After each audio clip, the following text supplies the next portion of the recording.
دونوں لڑکے غریب گھرانوں سے تھے اور ایسے گھرانے اپنے ضرورتوں کے غلام ہوتے ہیں۔ ان کی مجبوری کو سامنے رکھتے ہوئے انجم کے گھر والوں نے دولت کا سہارا لیا تھا اور یہ معاملہ رفع دفع کرا دیا تھا۔ انجم کے بھائی تو پہلے ہی غائب ہو چکے تھے، اب انجم کو بھی ڈلہوزی سے باہر بھیج دیا گیا تھا۔ یہ جسمانی ضرر کا کیس تھا اور قابل راضی نامہ نہیں تھا۔ میں چاہتا تو اب بھی قانونی کارروائی کر سکتا تھا، مگر جب مدعی سست پڑ گئے تھے تو کیس سے جان نہ نکلتی تو کیا ہوتا۔ 15-20 روز اسپتال میں رہنے کے بعد تیمور واپس ڈلہوزی کی پرانی آبادی میں اپنے گھر آ گیا۔ اب وہ ایک بدلا ہوا تیمور تھا۔ اس کے ہاتھوں میں بیساکھی تھی اور چہرے پر ہمیشہ کی شکست لکھی ہوئی تھی۔ پھر ایک روز مجھے بلال شاہ کی زبانی پتہ چلا کہ تیمور نشہ کرنے لگا ہے اور باپ سے اس کا جھگڑا ہوا ہے۔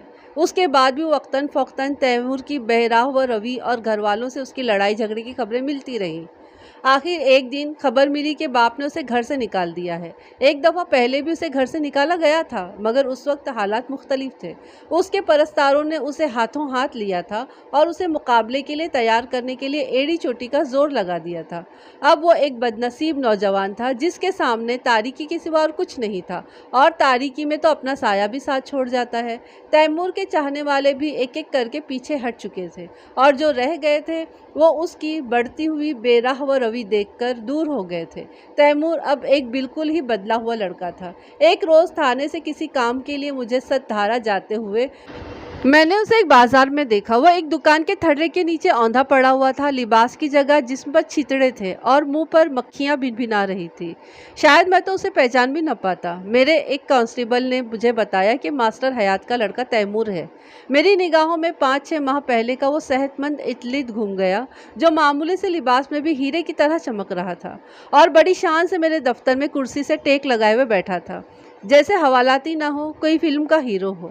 آج وہ گندی نالی کے کنارے ایک حقیر کیڑے کی طرح پڑا تھا۔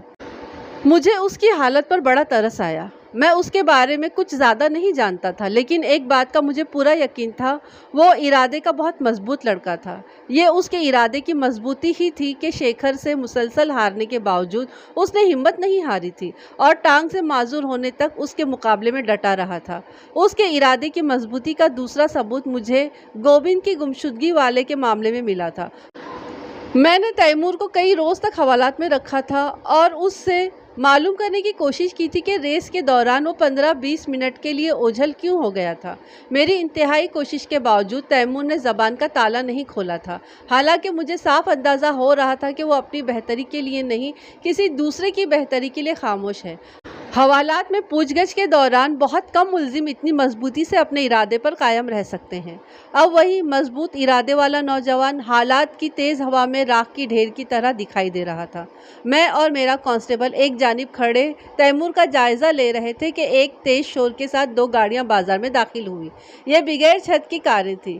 کوئی 15-20 لڑکے لڑکیاں ان پر لدے ہوئے تھے۔ یہ سب کنگ کالج کے طلباء تھے۔ وہ اکثر اسی طرح ڈلہوزی کی سڑکوں پر ہلہ گلا کرتے رہتے تھے۔ دونوں کاریں تیمور کے قریب آ کر اچانک رک گئیں۔ اگلی کار میں ڈرائیونگ سیٹ پر 19-20 سالہ سردار شیکھر بیٹھا ہوا تھا۔ اس کے گلے میں سونے کا لاکٹ تھا، آنکھوں پر سیاہ چشمہ تھا اور گھنگریالے بال ہوا میں لہرا رہے تھے۔ اس کے ساتھ ایک لڑکی بیٹھی تھی۔ لڑکی کو دیکھ کر میں حیران رہ گیا۔ وہ انجم تھی۔ ایک دفعہ تھانے میں میری اس سے ملاقات ہو چکی تھی۔ اس وقت وہ ٹوپی والا برقع پہن کر آئی تھی اور میں صرف اس کا چہرہ ہی دیکھ سکا تھا۔ اب وہ سرتاپا نظر آ رہی تھی۔ لمبے بال شانوں پر بکھرے ہوئے تھے، دوپٹہ رسی کی طرح گلے میں لپٹا ہوا تھا اور جرسی کی آستینیں کوہنیوں تک اوپر اڑسی ہوئی تھی۔ میں اور کانسٹیبل تیمور سے کافی دور کھڑے تھے اور ویسے بھی ایک سائڈ پر تھے۔ کار سواروں میں سے کسی کی نظر ہم پر نہیں پڑ سکی تھی۔ وہ کچھ دیر تیمور کے قریب رک کر ہارن بجاتے اور ہنسی مذاق کرتے رہے، پھر سڑک پر ٹائروں کے نشان چھوڑتے ہوئے اور گاڑیاں لہراتے ہوئے آگے نکل گئے۔ یہ منظر مجھے سوچنے کی دعوت دے رہا تھا۔ کنگ کالج کے لڑکے لڑکیوں کا تیمور سے ٹھٹا کرنا تو سمجھ میں آتا تھا، مگر تیمور کی محبوبہ کا سردار شیکھر کے پہلو میں پایا جانا حیران کن تھا۔ یہ انجم ہی تھی جس کی وجہ سے تیمور اس حال کو پہنچا تھا۔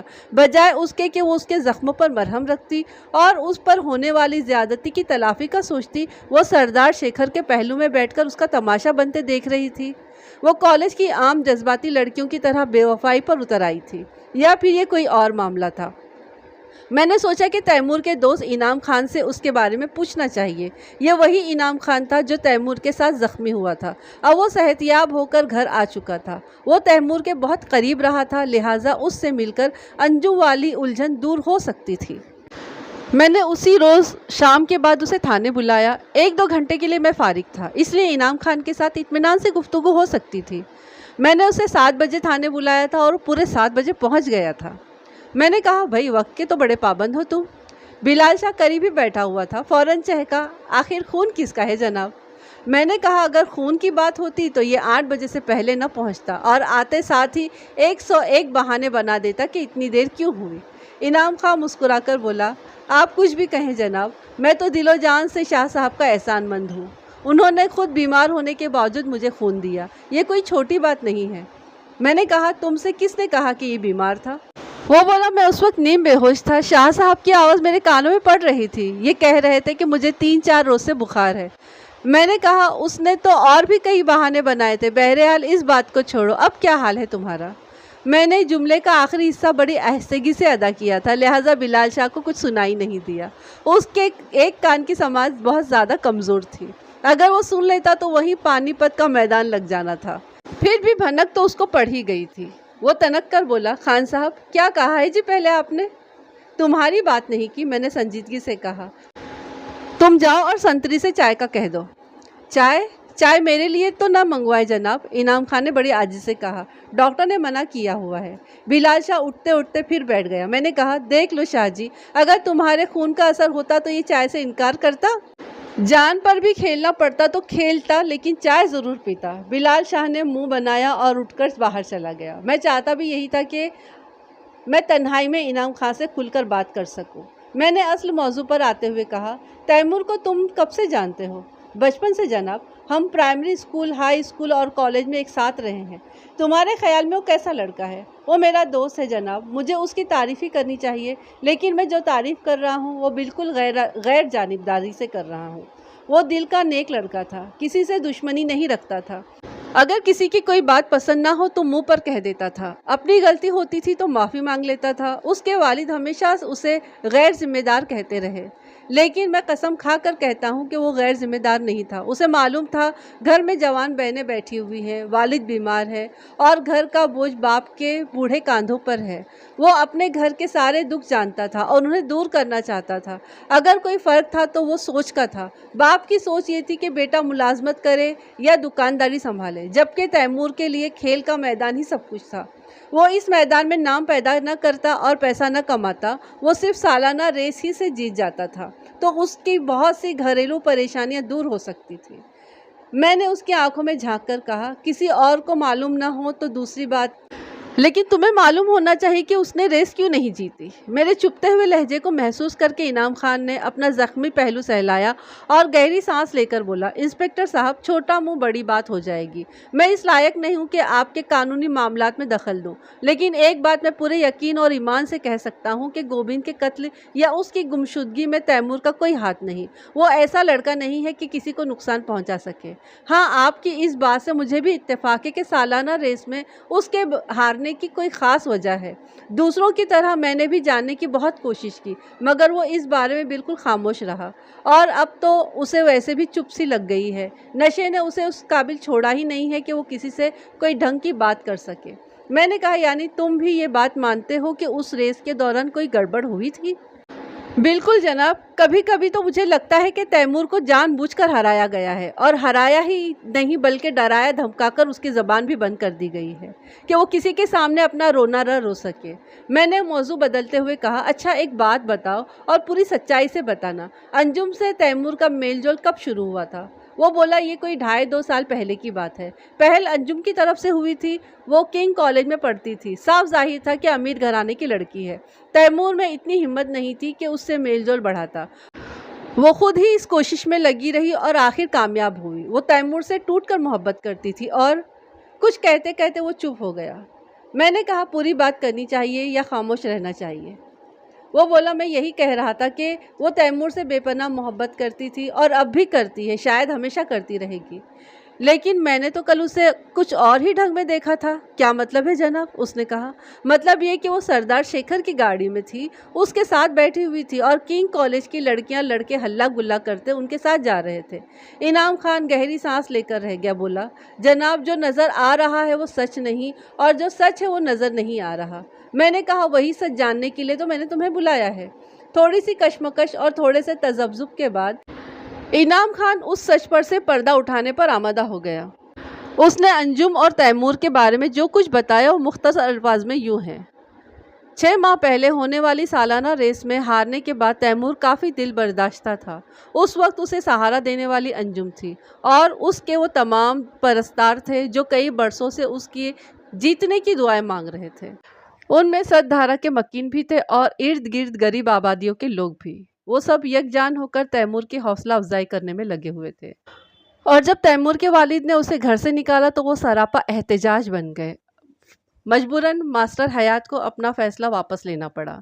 انہی دنوں کی بات ہے، ایک روز انجم تیمور سے ملنے کے لیے ست دھارا آئی اور دونوں ایک چشمے کے پاس راز و نیاز میں مصروف تھے کہ شیکھر نے دیکھ لیا۔ در حقیقت وہ انجم کا تعاقب کرتے ہوئے ہی وہاں تک پہنچا تھا۔ انجم اور تیمور کو ساتھ دیکھ کر اس نے تیمور کا مذاق اڑایا اور کہا کہ ایک ہارا ہوا لڑکا کس منہ سے کنگ کی سب سے خوبصورت لڑکی کو فتح کرنے کی کوشش کر رہا ہے۔ یہ طعنہ تیر کی مانند تیمور میں پیوست ہو گیا۔ تیمور اور شیکھر میں تلخ کلامی ہوئی اور شیکھر تیمور کو طنزیہ فکروں کا نشانہ بناتے ہوئے واپس چلا گیا۔ اس روز تیمور نے انجم کے ساتھ قسم کھا لی تھی کہ جب تک کہ وہ اسے ہرا نہیں لیتا انجم کی طرف آنکھ اٹھا کر نہیں دیکھے گا۔ تیمور کی رگوں میں افغان خون تھا، قبیلے سے تعلق رکھتا تھا۔ وہاں لوگ جب وعدہ کرتے تھے اس وعدے کی خاطر خون کو دریا کی طرح بہا دیتے تھے۔ تیمور اپنی قسم پوری کرنے کی قابلیت رکھتا تھا۔ وہ جانتا تھا کہ ایک دفعہ وہ شیکھر کو ہرا دے گا۔ مشق کے دوران 18 میل کی دوڑ میں وہ جو ٹائم لے رہا تھا اس سے بھی ظاہر ہوتا تھا کہ اس دفعہ شیکھر اور تیمور میں بہت کانٹے کا مقابلہ ہوگا۔ لیکن پھر یہ واقعہ ہو گیا، کسی نے توقع نہیں کی تھی۔ انجم کے بھائی انگلینڈ سے واپس آئے اور آتے ہی ساتھ انہوں نے تیمور کو آڑے ہاتھوں لیا، شاہی سے اس کی ٹانگ ٹڑوا دی اور وہ معذور ہو کر اسپتال کے وارڈ میں جا لیٹا۔ اسپتال سے فارغ ہونے پر تیمور کی زندگی ایک نئی ڈگر پر چل نکلی۔ وہ مایوسی کی انتہا کو چھو رہا تھا اور اس کے سامنے ایک تاریک پستی کے سوا اور کچھ نہیں تھا۔ باپ نے ایک بار پھر اسے گھر سے نکال دیا اور وہ اپنے دوست انعام خان کی اس بیٹھک میں رہنے لگا۔ 2 ماہ پہلے کی بات ہے، ایک رات انجم برقع پہن کر اس سے ملنے آئی۔ انعام خان کے ذریعے ان دونوں کی ملاقات ہوئی۔ انجم تیمور کے پاؤں میں گر پڑی اور رو رو کر اس سے معافی مانگنے لگی۔ اس نے کہا تمہاری بربادی کی ذمہ دار میں ہوں، صرف میں ہوں۔ میں تمہارے سامنے ہوں، مجھ سے اپنی بربادی کا بدلہ لے لو، لیکن اس طرح کی بے رخی اختیار نہ کرو۔ تیمور نے کہا کہ وہ وہاں سے چلی جائے، اب ان کی راہیں جدا جدا ہیں۔ وہ بولی میں راہیں ملانے کے لیے آئی ہوں، تم جیسے اور جس حال میں بھی ہو مجھے دل و جان سے قبول ہو۔ میں تم سے شادی کرنا چاہتی ہوں، ہم دونوں بالغ ہیں، ہم کو کوئی روک نہیں سکتا۔ ہم کورٹ میں جا کر شادی کریں گے۔ میرے گھر والے مجھ سے بے پناہ محبت کرتے ہیں، ایک بار شادی ہو گئی تو پھر انہیں داماد کے طور پر تمہیں تو قبول کرنا ہی ہوگا۔ جواب میں تیمور نے اس سے کہا کہ وہ اب اس قابل نہیں رہا۔ وہ بولی تم میرے پیار کی توہین کر رہے ہو۔ یہ پوچھو کہ تم کس قابل ہو؟ تم ایک ٹرافی نہیں جیت سکے تو کیا ہوا؟ زندگی کی ٹرافی تو تمہارے پاس ہے۔ ہار جیت کے سینکڑوں میدان ہیں جہاں تم اپنی صلاحیتوں کا لوہا منوا سکتے ہو، اور تم منواؤ گے بھی۔ آؤ میرا ہاتھ تھام لو، ہم کہیں دور نکل جائیں اور نئے عزم کے ساتھ نئی زندگی شروع کریں۔ تیمور نے انجم کی کوئی بات نہیں مانی۔ وہ مان بھی کیسے سکتا تھا؟ وہ ایک بہت بڑی قسم کھا چکا تھا اور قسموں اور وعدوں کو توڑنا اس کی شرح میں نہیں تھا۔ اس نے زندگی میں بہت کم ارادے باندھے تھے، لیکن جو بھی باندھے تھے انہیں پورا کیا تھا۔ اب اسے یہ قسم بھی نبھانی تھی۔ انجم صرف اسی رات ہی نہیں آئی بلکہ اس کے بعد بھی وہ کئی مرتبہ اس سے ملتی رہی، اس کی منتیں سماجتیں کرتی رہی، لیکن تیمور ٹس سے مس نہیں ہوا۔ دوسری طرف سردار شیکھر نے عرصے سے انجم پر نگاہ رکھی ہوئی تھی، لیکن 2 وجوہات تھیں جن کی بنا پر اس سے وہ دور تھا۔ ایک تو انجم مسلمان تھی، دوسرے وہ تیمور سے نتھی ہو چکی تھی۔ اب تیمور کے پیچھے ہٹنے سے شیکھر کے لیے میدان صاف ہو گیا تھا اور وہ آزادانہ انجم پر ڈورے ڈالنے لگا تھا۔ انجم نے بھی ڈورے ڈلوانے کے لیے ہاتھ ڈھیلے چھوڑ دیے تھے، لیکن یہ بات نہیں تھی کہ وہ شیکھر کی طرف جھک گئی تھی۔ وہ صرف تیمور کو ہوش دلانا چاہتی تھی۔ اس کا خیال تھا کہ شاید رقابت کا جذبہ اس کے بجھے ہوئے دل میں محبت کا شعلہ پھر سے جگا دے۔ وہ شیکھر گروپ کے لڑکے لڑکیوں کے ساتھ گھومتی تھی